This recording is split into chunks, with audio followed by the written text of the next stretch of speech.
మనకు స్వాతంత్రం వచ్చి 75 సంవత్సరాలు అయింది. మనము పాకిస్తాన్ తోటి ఎప్పటికీ బాధలు పడుతూనే ఉన్నాం. ఉగ్రవాదులతో వాళ్ళు పోషిస్తూనే ఉన్నారు.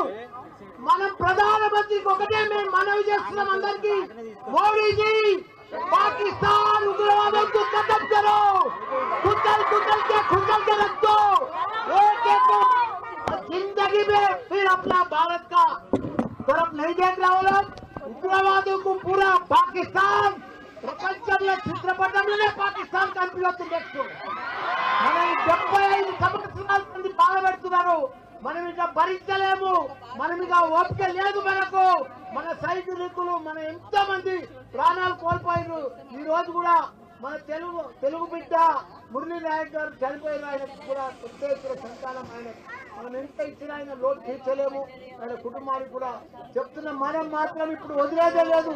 మన భారత సైనికులకు మొత్తం ధైర్యంగా మేము డాక్టర్లము, ఇంజనీర్లము, ప్రొఫెసర్లము, లీడర్లము, మా టీఆర్ఎస్ పార్టీ మొత్తం మీకు మద్దతు ఇస్తుంది.